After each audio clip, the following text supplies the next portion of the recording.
কয়েকজন সাহাবীর জীবনী শোনাই। আবু মাহজুরা রাদিয়াল্লাহু তাআলা আনহু, মক্কার মুয়াজ্জিন, আগে ছিল মুশরিক, পরে হয়েছে মুমিন। উনি কিভাবে মুমিন হইলেন এই ঘটনাটা একটু আপনাদের শোনাতে চাই। হুনাইনের যুদ্ধে ৮ম হিজরি, কত হিজরি সবাই বলেন না একটু, কত হিজরি? ৮ম হিজরিতে হুনাইনের যুদ্ধে রাসূল সাল্লাল্লাহু আলাইহি ওয়াসাল্লাম ফিরে আসতেছেন মদিনায়। পথিমধ্যে বেলাল রাদিয়াল্লাহু তাআলা আনহু আজান দিচ্ছেন। কি দিচ্ছেন? তো পাশে ছিল মুশরিকদের একটা পল্লী, কিছু মুশরিক তরুণ, কিছু অমুসলিম কিশোর, তারা আজানকে ব্যঙ্গ করতেছে। আমাদের বাংলায় মুখ ভেঙ্গানো বলে আর কি। বেলাল রাদিয়াল্লাহু তাআলা আনহু আজান দিচ্ছেন, ওই বাচ্চাগুলো মুশরিক, তো ওরা আজানকে ব্যঙ্গ করতেছে, বিকৃতি করে ওরাও আজান দিচ্ছে। উদ্দেশ্য হচ্ছে আজানকে নিয়ে ঠাট্টা করা। উদ্দেশ্য কি? ঠাট্টা করা। ব্যাপারটা মনে কষ্ট পাওয়ার মতো ব্যাপার না? কিন্তু বিশ্বনবী ওইখানে দেখেন কি খুঁজলেন। বিশ্বনবী খেয়াল করলেন অমুসলিম কিশোরদের মধ্য থেকে একটা কিশোরের গলাটা বড় দরাজ গলা, কণ্ঠটা বড় সুন্দর। খেয়াল করে দেখলেন যে কিছু কিশোর বেলালের আজানকে ব্যঙ্গ করে, বিকৃতি করে, কিন্তু একজনের কণ্ঠ দেখতে পাচ্ছেন না এত দূরে, কিন্তু কণ্ঠটা বড় সুন্দর, দরাজ গলা। বিশ্বনবী সাহাবীদেরকে বললেন, ধরো এগুলারে, ধরো। সবগুলারে ধরে বিশ্বনবীর সামনে আনা হলো। ওরা হাঁটু গেড়ে বসলো। বিশ্বনবী বললেন, তোমাদের মধ্যে কে যেন ব্যঙ্গ করে আজান দিচ্ছিল, তার গলাটা বড় উঁচু, গলার বেসটা বড় মজবুত, মেলোডিয়াস, সুমধুর কণ্ঠ, কে? আবু মাহজুরা বলে, আমার বন্ধুরা সবাই আমার দিকে আঙ্গুল দেখায়, আমি পড়ে গেছি বিপদে। রাসূল সাল্লাল্লাহু আলাইহি ওয়াসাল্লাম বাকি অমুসলিম তরুণদেরকে ছেড়ে দিলেন, বললেন তোমরা যাও। এবার আবু মাহজুরারে পাইছে। আবু মাহজুরার চুলের মধ্যে হাত দিলেন বিশ্বনবী, মাথায় হাত দিয়ে বললেন, এবার আজান দাও দেখি।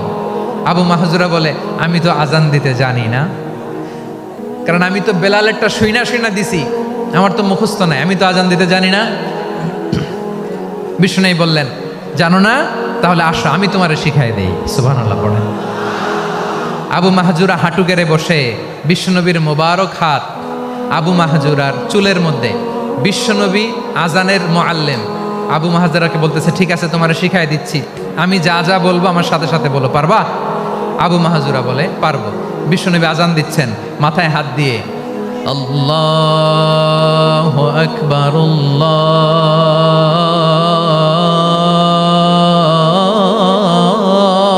আল্লাহু আকবার। আবু মাহজুরা এই বাক্যটা পড়লেন। বিশ্বনবী দ্বিতীয় বাক্য পড়তে আরম্ভ করলেন,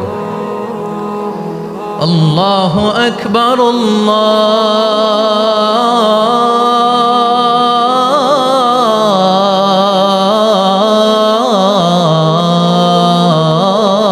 আল্লাহু আকবার। আবু মাহজুরা এই বাক্যটা বললেন। বিশ্বনবী আবু মাহজুরার মাথার মধ্যে হাত দিয়ে তৃতীয় বাক্য পড়লেন, আশহাদু আল্লা ইলাহা ইল্লাল্লাহ,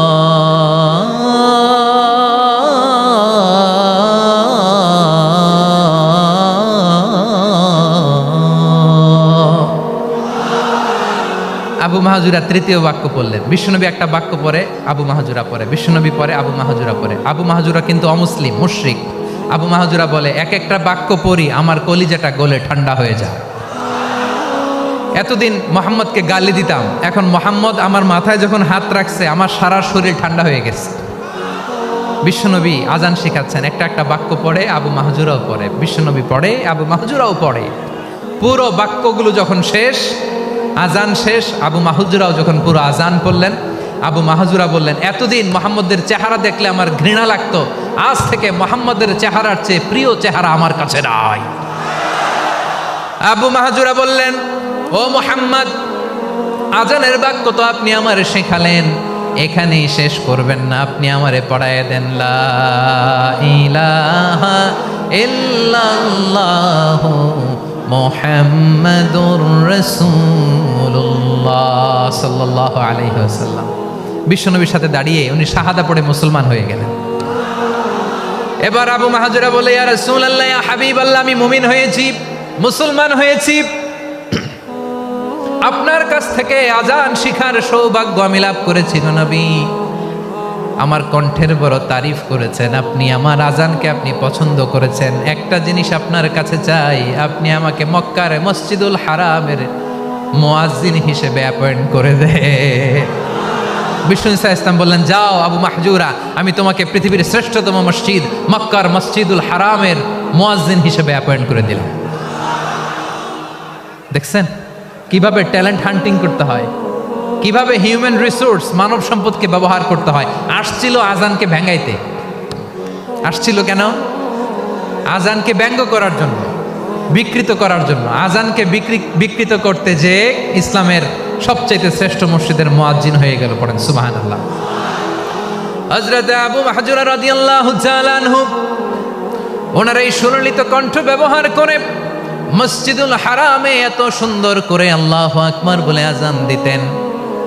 মানুষগুলোর, মুসল্লিগুলোর, মক্কাবাসীর হৃদয়কে তিনি বিগলিত করে দিতেন। মানুষের হৃদয়কে ঠান্ডা হয়ে যেত। শুধু এখানেই শেষ না আমার যশোরের ভাইয়েরা। বিশ্বনবী যখন সাইয়েদনা আবু মাহজুরা রাদিয়াল্লাহু তাআলা আনহুকে আজান শিখাচ্ছিলেন, বলেন তো বিশ্বনবীর হাতটা কোথায় ছিল? আবু মাহজুরার মাথার সামনে, এই চুলের উপরে ছিল। আবু মাহজুরা মুবারক হাত আবু মাহজুরার কপালের চুলের যেই জায়গায় লেগেছে, মৃত্যুর আগের দিন পর্যন্ত আবু মাহজুরা মাথার ওই চুলে কোনোদিন ছুরি আর কামার লাগায় নাই, সেখানে কেচি লাগায় নাই, চুলের মধ্যে খুর লাগায় নাই। আবু মাহজুরা ডান দিকের চুল কাটতো, বাম দিকের চুল কাটতো, পেছনের চুল কাটতো, সামনের চুল কাটতো না। আবু মাহজুরা রাদিয়াল্লাহু তাআলা আনহুর সামনের চুলগুলো বড় হতে হতে যখন এত বড় হয়ে যায়, তিনি চুলগুলো পেঁচিয়ে মাথার মধ্যে রাখতেন। তারপরে তিনি পাগড়ি পরতেন। সবাই জিজ্ঞেস করতো, আবু মাহজুরা এটা আবার কেমন স্টাইল? দেখতে তোমারে কি বিদঘুটে লাগে? কেমন অড লাগে? কেমন খারাপ দেখা যায়? মক্কায় এমন কোনো মানুষ তো দেখি নাই, ডানে চুল কাটে, বায়ে চুল কাটে, পেছনে চুল কাটে, সামনে কাটে না। ওরে আবু মাহজুরা, কেমন দেখা যায় তোমারে? তুমি সামনের চুল কাটো না কেন?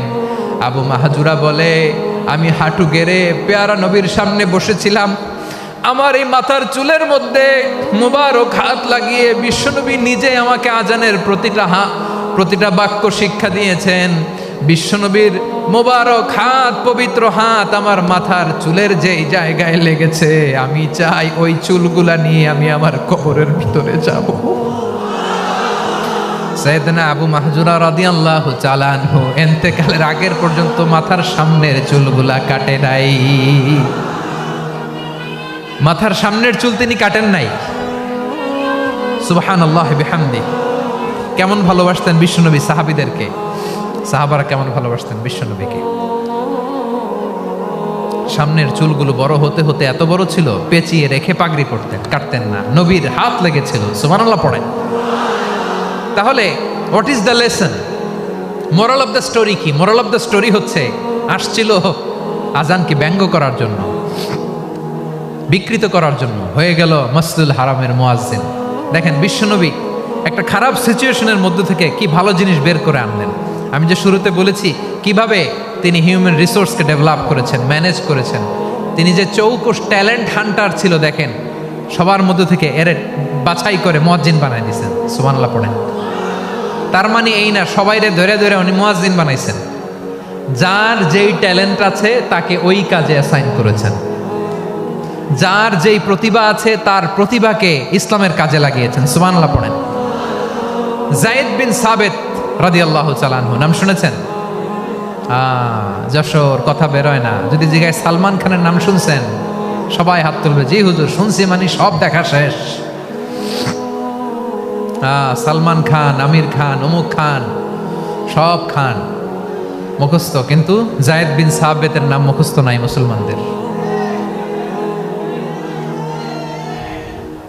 যেই সাহাবী মাথার সামনের চুল কাটে নাই, মসজিদুল হারামের মুয়াজ্জিন বানাইছেন বিশ্বনবী, সাহাবীর নাম কি? খায়া ফেলাইছে, স্লোগানের সাথে খায়া ফেলাইছে। আবু মাহজুরা। কি নাম? আবু মাহজুরা আল জুমাহি রাদিয়াল্লাহু তাআলা আনহু। এই নামটা আজকে নিয়ে যাইতে হবে যশোর। আবু মাহজুরা রাদিয়াল্লাহু তাআলা আনহু। 2 নম্বরে বলছিলাম যায়েদ বিন সাবিত রাদিয়াল্লাহু তাআলা আনহু।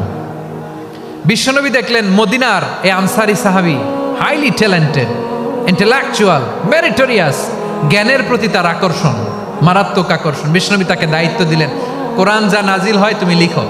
কাতিবুল ওয়াহি বানায় দিলেন। সুবহানাল্লাহ। যায়েদ বিন সাবিতরে আবার আজান শেখান নাই, কারণ তার মধ্যে বিশ্বনবী প্রতিভা দেখেছেন, একাডেমিক প্রতিভা। বিশ্বনবীর একাডেমিক প্রজেক্টগুলো তিনি হ্যান্ডেল করতেন। যায়েদ বিন সাবিত ছিল বিশ্বনবীর ব্যক্তিগত সচিব। কি ছিল? ব্যক্তিগত সচিব। বোঝেন নাই? বিশ্বনবীর ব্যক্তিগত সচিব এবং দোভাষী। ইহুদিরা কিছু লিখে দিলে এটার অর্থ বিশ্বনবীরে বুঝায় দিতেন। আবার ইহুদিদের কাছে কিছু লিখতে হলে তিনি লিখে দিতেন। বিশ্বনবী একদিন বললেন, ইন্নী ওয়াল্লাহি মা আমানু ইয়াহুদা আলা কিতাব। ইহুদিরা যে চিঠি পাঠায় অর্থ তো বুঝি না, আরেক ইহুদি আইনে অর্থ করা লাগে। আবার ইহুদিদের কাছে কিছু লিখে পাঠাইতে চাইলে আমরা তো লিখতে পারি না, ইহুদিরে দিয়ে লেখা লাগে। ওরা যে পয়রা শোনায় লিখে দেয়, আমি ওদের বিশ্বাস করি না। আমার নিজের একজন লোক দরকার। বিশ্বনবী এই যায়েদ বিন সাবিতকে চুজ করলেন ল্যাঙ্গুয়েজের জন্য। উনি বললেন, যায়েদ, তোমার সফট স্কিলকে ডেভেলপ করতে হবে, তুমি হিব্রু ল্যাঙ্গুয়েজ শিখে ফেলো। যায়েদ বিন সাবিত বলল, বিশ্বনবীর মোটিভেশন আর ইন্সপিরেশন পেয়ে আমি 15 দিনে ইহুদিদের এই হিব্রু ল্যাঙ্গুয়েজ শিখে ফেললাম। শুধু শিখে ফেললাম না, হাত্তা হাদিকতু, even I became master in the language. এই ভাষা আমি পারদর্শী হয়ে গেলাম। এরপরে ইহুদিরা চিঠি লিখে পাঠালে আর কোনো ইহুদি ডাকা লাগতো না, আমি নবীর এটার অর্থ শুনে পরে বুঝাই দিতাম। আবার ইহুদিদের কাছে চিঠি লেখা লাগলে আমি যায়েদ বিন সাবিত চিঠি লিখে দিতাম। সুবহানাল্লাহ। দেখেন, এত সাহাবীর মধ্য থেকে বিশ্বনবীর একাডেমিক প্রজেক্ট, ব্যক্তিগত সচিব, দোভাষী হিসেবে তিনি যায়েদ বিন সাবিতের মতো তরুণকে নির্বাচিত করেছেন। কেমন ট্যালেন্ট হান্টার ছিল আমার নবী। সুবহানাল্লাহ পড়বেন না? বিশ্বনবীর ইন্তেকালের পরে সাইয়েদনা আবু বকর রাদিয়াল্লাহু তাআলা আনহু যখন খলিফা হয়ে আসলেন, কোরআনকে সংকলনের দায়িত্ব দেয়া লাগবে, কোন সাহাবীকে দিবেন? সব সাহাবারা মিলে পরামর্শ করলেন। সাইয়েদনা আবু বকর, ওমর সবাই মিলে এই বিশাল কোরআন সংকলনের গুরু দায়িত্ব বিশ্বনবীর ব্যক্তিগত সচিব, বিশ্বনবীর দোভাষী, বিশ্বনবীর সিলেক্ট করাই লোক যায়েদ ইবনে সাবিত রাদিয়াল্লাহু তাআলা আনহুকে দিয়েছে। কোরআনের কপি তো আজকে এখানে রাখে নাই। এই যে আজকের যে কোরআন পড়েন, এটা আগে এরকম ছিল না। কোরআন নাজিল হলে সাহাবারা চামড়ার, ওটের চামড়ায় লিখে ফেলতো, ওটের চ্যাপ্টা হাড্ডির মধ্যে লিখে ফেলতো, গাছের গুড়ির মধ্যে লিখে ফেলতো। বিভিন্ন জনের কাছে ছড়ানো ছিটানো ছিল। আবু বকর রাদিয়াল্লাহু তাআলা আনহু একসাথে করলেন, পরবর্তীতে উসমান রাদিয়াল্লাহু তাআলা আনহু একসাথে করলেন। 114 সূরার এখন এই মুসহাফ, এই কম্পাইলেশন, এই কপি আমরা পেয়েছি, যার হিউজ কন্ট্রিবিউশন ছিল। এই পুরো কোরআন কম্পাইলেশনের প্রজেক্ট ম্যানেজার ছিল যায়েদ বিন সাবিত রাদিয়াল্লাহু তাআলা।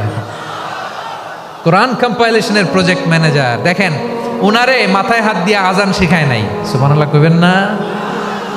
তাহলে প্রথম সাহাবী আবু মাহজুরাকে মুয়াজ্জিন বানাইলেন, যায়েদ বিন সাবিতকে ব্যক্তিগত সচিব আর দোভাষী বানালেন, মুসআব ইবনে উমাইর রাদিয়াল্লাহু তাআলা আনহুকে ইসলামের প্রথম অ্যাম্বাসেডর বানালেন।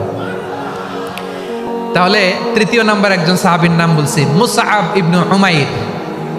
মুসআব কি নাম? নামটা কেমন লাগে?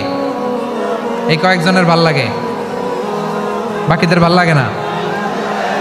ভাল লাগে। He was the first ambassador in Islam. ইসলামের প্রথম ডিপ্লোমাট, ইসলামের প্রথম কূটনৈতিক, ইসলামের প্রথম ডিপ্লোমাট, প্রথম অ্যাম্বাসেডর মুসআব ইবনে উমাইর। মক্কার তরুণ যুবক, উনি পারফিউম লাগাইলে মানুষ দেখলেই বুঝতো এটা মুসআব লাগাইছে। এমন ড্যাশিং ফেসের ছিল, এমন স্মার্ট ড্যাশিং ফেস, এমন পার্সোনালিটির মানুষ ছিল মুসআব রাদিয়াল্লাহু তাআলা আনহু। কারণ যিনি ইসলামের স্পোকম্যান হবেন, মুখপাত্র হবেন, তার স্মার্ট হওয়ার দরকার আছে না নাই? আকাবার প্রথম শপথ যখন হলো, তাদের সাথে বিষ্ণু ঈসা ইসলাম মদিনাতে একজন মুখপাত্র পাঠালেন, ডিপ্লোমাটকে পাঠালেন, অ্যাম্বাসেডর অফ ইসলাম। তিনি হচ্ছেন মুসআব ইবনে উমাইর। পড়েন সুবহানাল্লাহ। বিশ্বনবী দেখলেন সে অনেক স্মার্ট, তার ডেডিকেশন আছে, সিনসিয়ারিটি আছে, এবং মদিনায় যে আউস খাজরাজ গোত্রের নেতাদের সাথে ডিল করতে হবে, ইহুদিদের সাথে ডিল করতে হবে, ওখানে একজন পাক্কা জানু খেলোয়াড়ের দরকার আছে না নাই? মুসআব ইবনে উমাইর রাদিয়াল্লাহু তাআলা আনহু, ওনাকে বিষ্ণু ঈসা ইসলাম চুজ করলেন।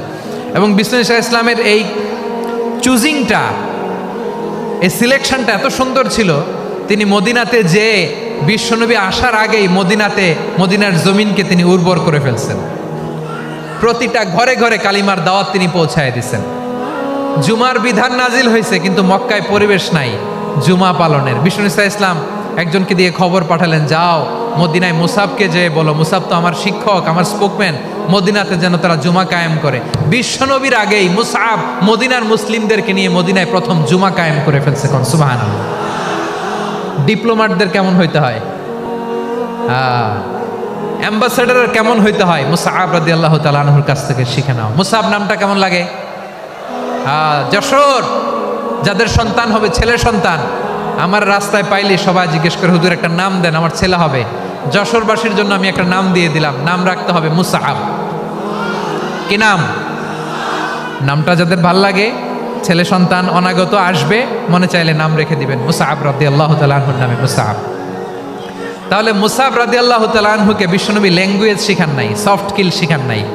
জায়েদ রাদিয়াল্লাহু তিনি হিব্রু ল্যাঙ্গুয়েজ শিখেছেন, সুরিয়ানি শিখেছেন, কিন্তু মুসাবকে তিনি বানিয়েছেন the spokesman of Islam, the first diplomat, the ambassador of Islam. সুবহানাল্লাহ পড়বেন না?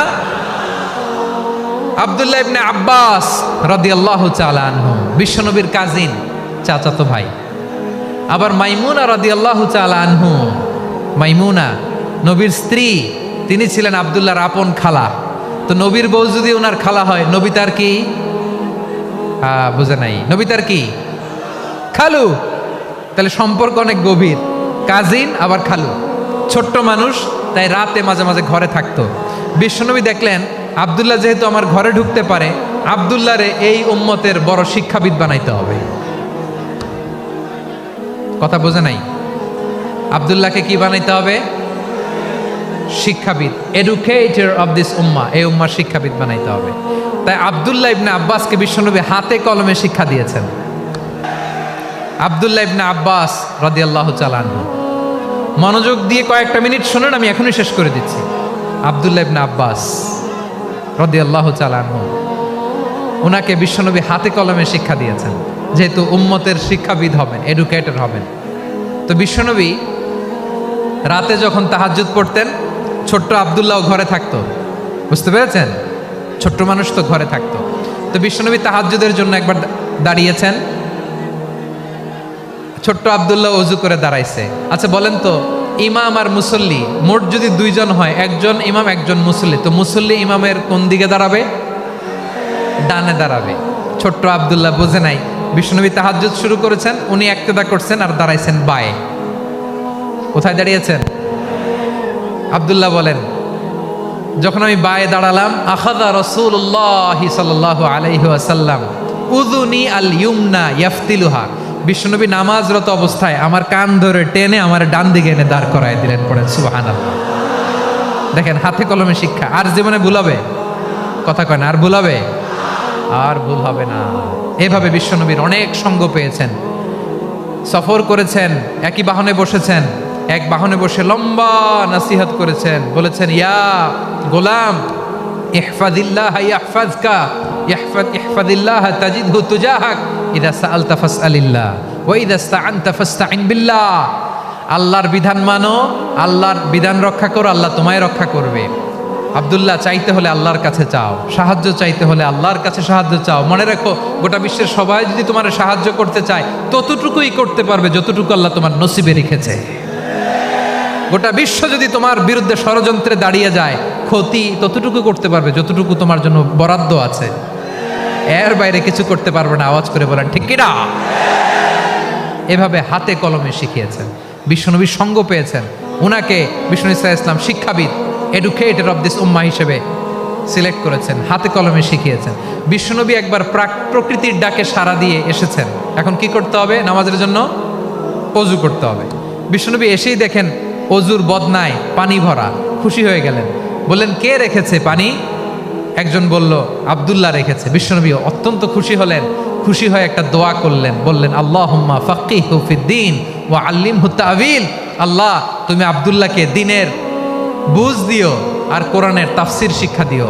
বিশ্বনবীর এই দোয়া এমন লাগছে, উনি রঈসুল মুফাসসিরিন, এই পৃথিবীতে যত মুফাসসির ছিল, যত মুফাসসির আসবে, সকল মুফাসসিরের সম্রাট হিসেবে স্বীকৃত হয়েছেন। আব্দুল্লাহ ইবনে আব্বাস। বিশ্বনবী ওনারে আজান শিখান নাই, বিশ্বনবী ওনারে ল্যাঙ্গুয়েজ শিখান নাই, বিশ্বনবী ওনারে অ্যাম্বাসাডর বানান নাই, হাতে কলমে শিক্ষা দিয়েছেন। ছোট্ট মানুষ বিশ্বনবী ইন্তেকাল করলেন, আবু বকরের সময় গেল, ওমরে ফারুকের খেলাফত, তখনও তিনি তরুণ। ওমরে ফারুক রাদিয়াল্লাহু তাআলা আনহু ওনার ক্যাবিনেট মিনিস্ট্রির বৈঠকে এই আব্দুল্লাহ ইবনে আব্বাসকে পাশ দিয়ে বসায় রাখতেন। বয়স্ক সাহাবারা এটা পছন্দ করতো না, তারা বলতো ঘটনা কি, আব্দুল্লাহর মতো ছেলে নাতি আমাদের আছে, এরা কেন রাখে ওমরে ফারুক? ওমরে ফারুক এটা টের পেলেন, তিনি বুঝতে পারলেন যে ক্যাবিনেট মেম্বাররা এটা পছন্দ করে না, ছোট্ট আব্দুল্লাহরা কেন রাখি, কেন যে রাখি এটা একদিন বুঝাবো। একদিন মিটিংয়ে তিনি সবাইকে বললেন, ইদা জাআ নাসরুল্লাহি ওয়াল ফাতহ। এই আয়াত দ্বারা উদ্দেশ্য কি বলেন তো মুরব্বী সাহাবীরা? এক সাহাবী বলেন, এই সূরা দ্বারা উদ্দেশ্য, আল্লাহ বলেছেন আমাদেরকে বিভিন্ন ল্যান্ড, বিভিন্ন এলাকা বিজয় করতে হবে। ওমরে ফারুক বললেন না, হয়নি। আরেকজন বললেন, বিজয় হওয়ার পর আমাদের বেশি বেশি আল্লাহর বরত্বের ঘোষণা দিতে হবে, এটা উদ্দেশ্য। ওমরে ফারুক বললেন না, হয় নাই। যারা জিজ্ঞেস করেন কেউ পারে না। সব শেষে বিশ্বনবী ছোট্ট আব্দুল্লাহরে বলেন, আব্দুল্লাহ, ইদা জাআ নাসরুল্লাহি ওয়াল ফাতহ এর দ্বারা উদ্দেশ্য কি বলো তো? ছোট্ট আব্দুল্লাহ বলেন, হুয়া আজালু রাসূলিল্লাহ। এই আয়াত দ্বারা বিশ্বনবীর বিদায়কে উদ্দেশ্য নেওয়া হয়েছে। ওমরে ফারুক বললেন, হাযা হুয়া, এটাই তো সঠিক উত্তর, এটাই সঠিক তাফসীর এই আয়াতের। কারণ ইদা জাআ নাসরুল্লাহি ওয়াল ফাতহ, যখন আল্লাহর সাহায্য আর বিজয় আসবে, ওয়া রাআইতান নাসা ইয়াদখুলুনা ফি দীনিল্লাহি আফওয়াজা, আপনি দেখবেন দলে দলে ঢলে ঢলে বানের পানির মতো মানুষ ইসলামের দিকে ঢুকতেছে, ইসলামের বিজয় হয়েছে। তো ইসলামের বিজয়ের মিশন নিয়ে নবী আসছে, বিজয়ী যখন হয়ে গেছে এখন তো নবীর বিদায় হবে। জোরে বলেন ঠিক কিনা? কোন সাহাবী এই সূক্ষ্ম কথাটা ধরতে পারে নাই, ওই আব্দুল্লাহ ছাড়া। আব্দুল্লাহ যখন উত্তর দিছে, সব সাহাবীদের টনক নড়েছে। এরপর থেকে কোনো ক্যাবিনেট মিটিংয়ে আর কোনো সাহাবারা কোনো প্রশ্ন করে নাই, আওয়াজ করে পড়েন সুবহানাল্লাহ। বিশ্বনবী আব্দুল্লাহ ইবনে আব্বাসকে দ্য এডুকেটর অফ দ্য উম্মাহ, উম্মার শিক্ষাবিদ হিসেবে গ্রহণ করেছেন। আওয়াজ করে পড়তে হবে আল্লাহু আকবার। সাহাবীদের নামগুলো মনে থাকবে। এক নম্বরে আবু মাহজুরা, মুয়াজ্জিন বানাইছেন। যায়েদ ইবনে সাবিত, দোভাষী, ট্রান্সলেটর অফ প্রফেট, এবং তিনি ছিলেন বিশ্বনবীর ব্যক্তিগত সচিব। মুসআব ইবনে উমাইর, the first ambassador and diplomat of Islam. আব্দুল্লাহ ইবনে আব্বাস, এই উম্মার সবচেয়ে বড় এডুকেটর, শিক্ষাবিদ। আরেকজন ছিল আব্দুল্লাহ ইবনে মাসউদ রাদিয়াল্লাহু তাআলা। দুই আব্দুল্লাহ, আব্বাস গেল, আরেকজন হচ্ছে মাসউদ। মক্কার তরুণ, ছাগল পালতো মুশরিকের। বিশ্বনবী আর আবু বকর রাদিয়াল্লাহু তাআলা আনহু একবার গেলেন, যে দেখে এই তরুণ দাঁড়ায় আছে। বিশ্বনবী বলেন, আমি খুব ক্ষুধার্ত, তোমার কাছে কি দুধ আছে ছাগলের? আব্দুল্লাহ ইবনে মাসউদ বলে, আছে।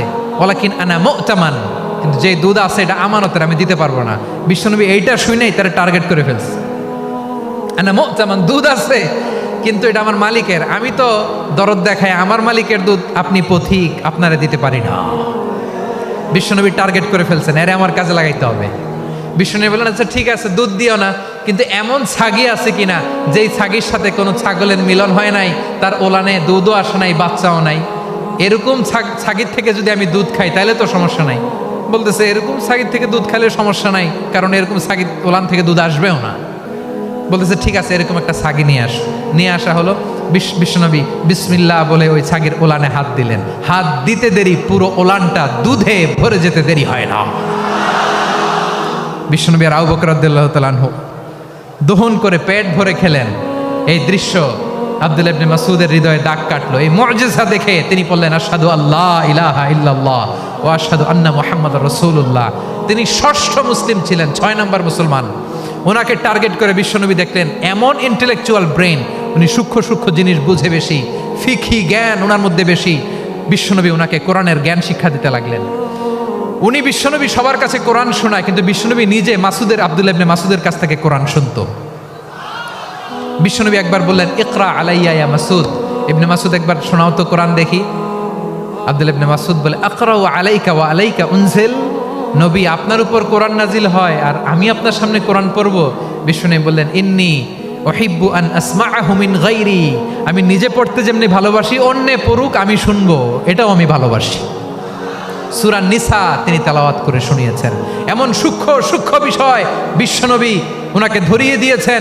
উনি হয়ে গিয়েছেন আব্দুল্লাহ ইবনে আব্বাস, হয়েছেন রাইসুল মুফাসসিরিন, উনি হয়ে গিয়েছেন ফাকিহুল উম্মাহ। ওনার চাইতে বড় ফকি এই পৃথিবী আর দেখবে না। চিল্লায় বলেন সুবহানাল্লাহ।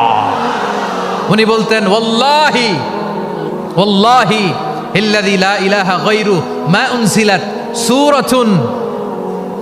উনজিলাত সূরাতুন ইল্লা ওয়া আনা আ'লামু আইনা উনজিলাত ওয়া ফীমা উনজিলাত। বিশ্বনবী এমন ভাবে কোরআনের দার্স আমাকে দিয়েছেন, কোরআনে যত সূরা নাজিল হয়েছে, যেখানে নাজিল হোক না কেন আমি জানি এটা কোথায় নাজিল হয়েছে এবং কোন প্রেক্ষাপটে নাজিল হয়েছে।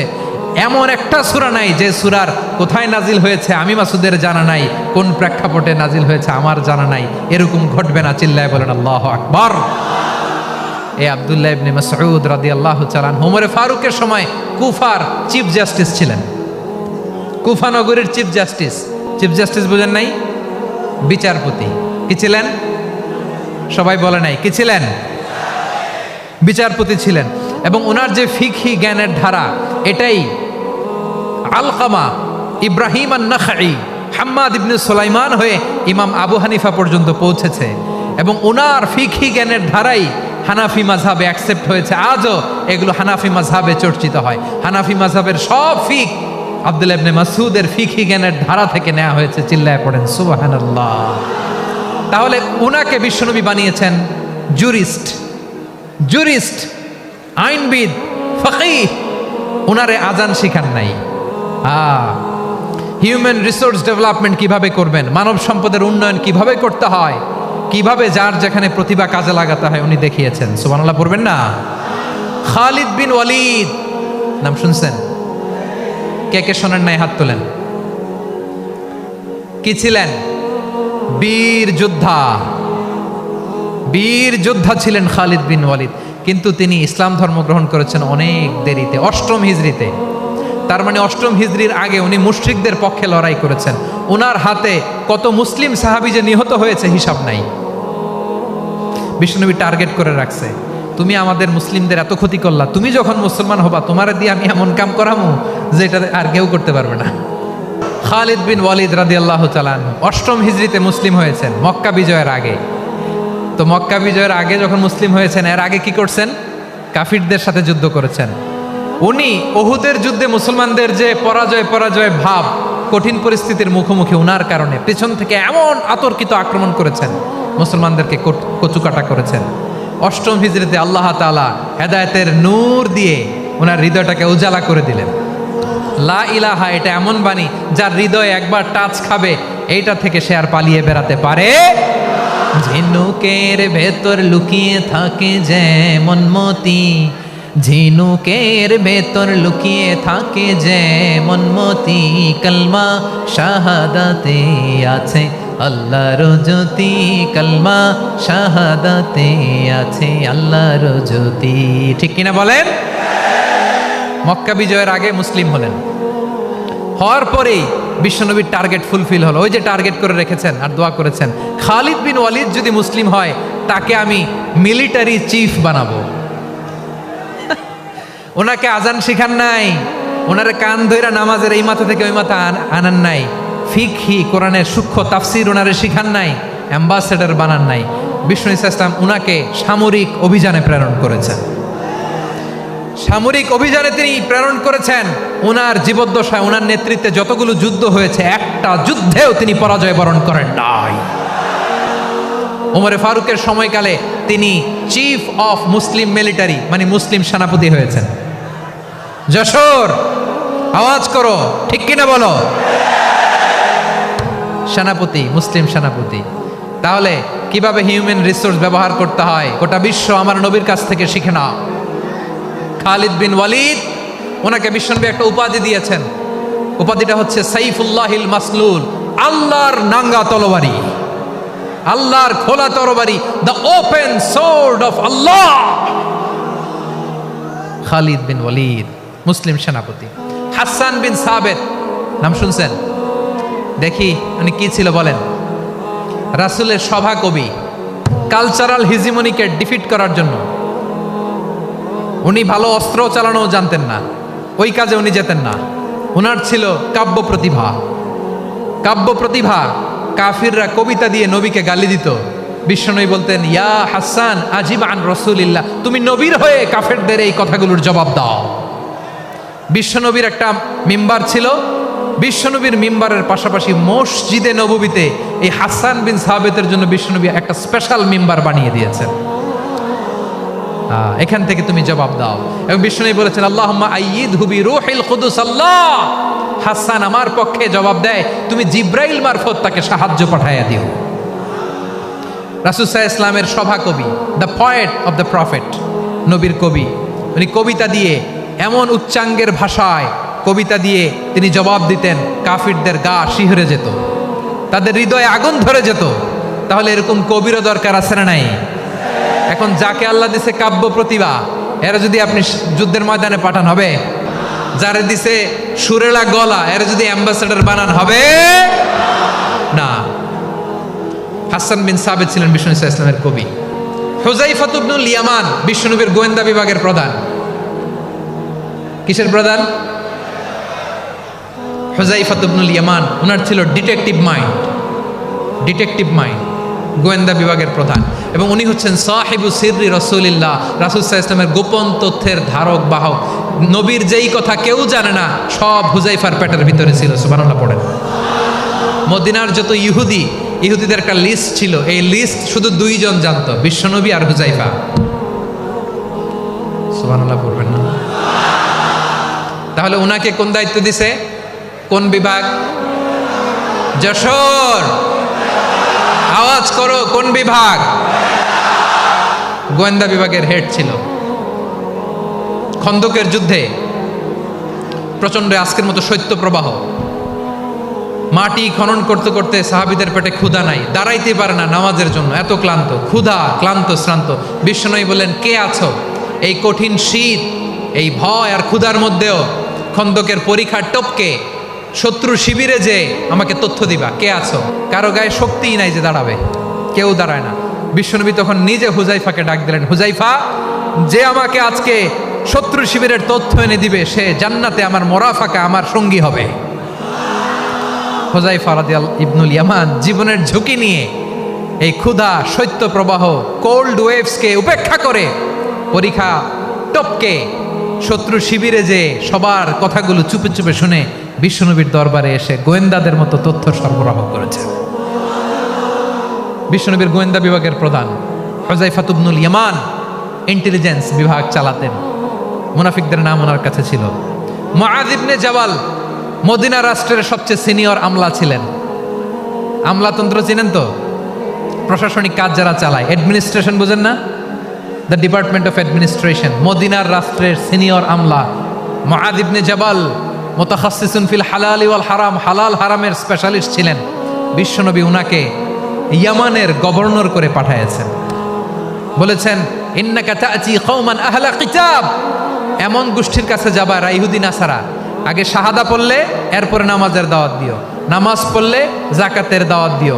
গভর্নরের অ্যাটিটিউড যেমন থাকে তেমন অ্যাটিটিউড ধরে রেখো। সুবহানাল্লাহ পড়েন। তাহলে মুআয ইবনে জাবালকে দিয়ে বিশ্বনবী কবিতা লেখায় নাই, চিঠি লেখায় নাই, আজান দেওয়ায় নাই। সুবহানাল্লাহ পড়বেন না? সব শেষ সাহাবী বলি আবু হুরায়রা রাদিয়াল্লাহু তাআলা, নাম শুনছেন? বিড়ালের বাবা। কি করতেন? খালি হাদিস মুখস্থ করতেন। উনি বলতেন, আলজামু রাসূলুল্লাহ আলা মিল ইবাতনি, আমার শুধু পেটের ক্ষুধার বন্দোবস্ত হইলে আমি নবীর সঙ্গ ছাড়তাম না। আমার আনসার সাহাবারা ক্ষেত খামারের কাজ করতো, আমার মুহাজির সাহাবারা ব্যবসা করতো, আর আমি নবীর সাথে সাথে থাকতাম। শুধু সকাল বিকাল দুই বেলা যদি আমার খাবারের বন্দোবস্ত হয়, আমি আর নবীর লক ছাড়ি না। সুবহানাল্লাহ কইবেন না? 5374টা হাদিস তিনি বর্ণনা করেছেন। সবচেয়ে বেশি হাদিস বর্ণনাকারী সাহাবী। হাদিস প্রিজার্ভেশনের কাজে বিশ্বনবী ওনাকে কাজে লাগিয়েছেন। উনি একদিন বলেন, ইয়া রাসূলুল্লাহ আসমাউ মিনকা কাসীরান ফালা আহফাজু, নবী অনেক কথা শুনি আমার মনে থাকে না। বিষ্ণু বললেন, তাই? উবসুত রিদাক, তোমার চাদরটা বিছাও। আবু হুরায়রা বিছালেন, বিশ্বনবী হাত বুলায় দিলেন, এরপরে অনেক হাদিস বর্ণনা করলেন। আবু হুরায়রা বলে, তারপর থেকে বিশ্বনবী যাই বর্ণনা করে আমি শুনি আর একটাও ভুলি না। এখন সুবহানাল্লাহ। বিশ্বনবী ওনাকে হাদিস প্রিজার্ভেশন, নবীর এই যে লক্ষ্য হাদিস প্রিজার্ভেশনের এই দায়িত্ব দিয়েছেন সাইয়েদনা আবু হুরায়রা রাদিয়াল্লাহু তাআলা আনহুকে। প্রিয় ভাইরা, তাহলে 10 জন সাহাবীর কথা যে বললাম, আপনারা কি খেয়াল করেছেন কত বড় ট্যালেন্ট হান্টার, চৌকস ট্যালেন্ট হান্টার ছিল আমার নবী। এক একজনের এক এক ট্যালেন্ট, এক এক কাজে অ্যাসাইন করেছেন, এক একজনকে এক এক দায়িত্ব দিয়েছেন, এক একজনের প্রতিভাকে এক একভাবে বিকশিত হওয়ার সুযোগ দিয়েছেন। আওয়াজ করে বলেন ঠিক কি না?